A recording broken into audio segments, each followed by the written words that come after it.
If you guys are confused which phone to buy under 15,000 rupees, relax guys. Let's have a chat. I know you guys are confused, you are agitated, your pupils are dilated, and probably you're thirsty too because we are shooting this in May and the AC is turned off. But don't worry, I'll help you. Okay, before I start, I just want to tell you that there can't be one phone that suits all. So I have divided this video into these categories. Alright, let's get started.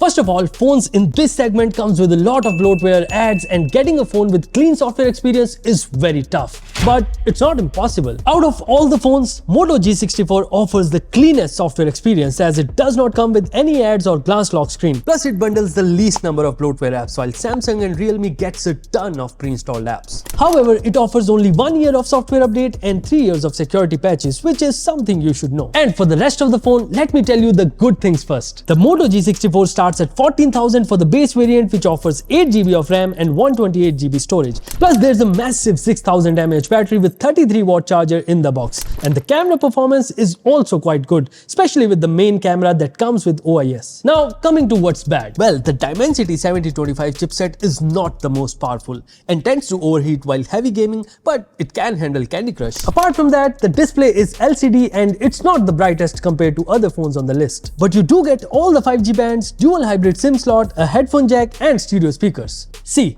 this phone is ideal if clean software experience matters to you the most. If you need a phone for your parents, you can most certainly consider it because this can perform day-to-day tasks without any issues. But if you want a phone with the best software support and you have an inclination towards Samsung, you can consider the F15 or the M34.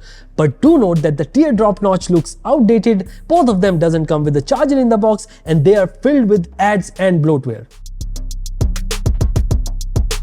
If I talk about performance, there are two phones that are very close, the Vivo T3X and the Realme P1. Both phones perform really well in benchmarks, be it Geekbench, Antutu or 3D Mark. Even in CPU throttling, they are quite similar, although Vivo has a slight edge here. When it comes to gaming, Realme takes the lead with 60 FPS support in BGMI and 120 FPS with low graphics in COD Mobile. Lastly, in Genshin, both the phones can hit 60 FPS in low graphics.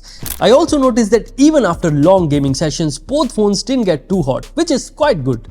If I talk about performance, both the phones are quite similar, but I'll pick the Realme P1 because it's an overall better phone. I say this because Realme P1 comes with a beautiful 120Hz AMOLED panel with an in-display fingerprint scanner which no other phone offers in this segment. The battery size is 5000 mAh, but it supports 45-watt fast charging and comes with a charger in the box, which is nice. And lastly, you get the basics right, such as the headphone jack, stereo speakers, IP54 rating and dual hybrid SIM slot. If I talk about what's bad, first of all, it's the cameras. There's no OIS in the main camera and you don't even get the ultra-wide camera. Secondly, there are no app opening or closing animations, so the UI doesn't feel smooth enough. And lastly, software experience is filled with ads and bloatware. But if performance is what matters to you the most, Realme P1 is the one to get.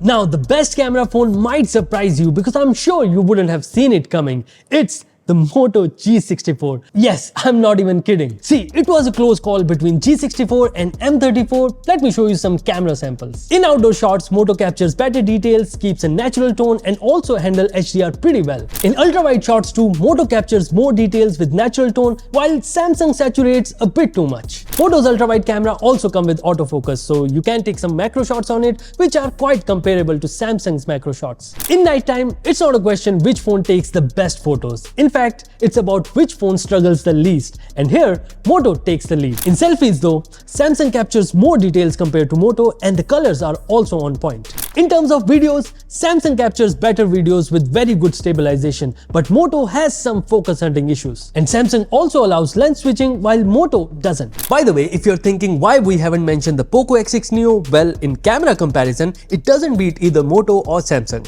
As for the rest of the phone, it does come with an AMOLED display with Gorilla Glass 5, but other than that, it doesn't really stand out, especially after the recent launches.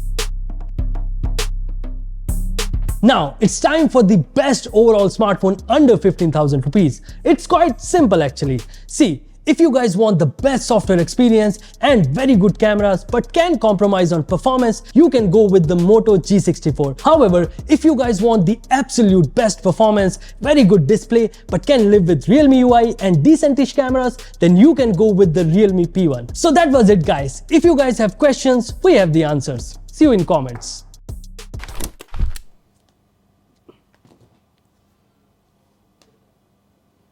You're the best, bro.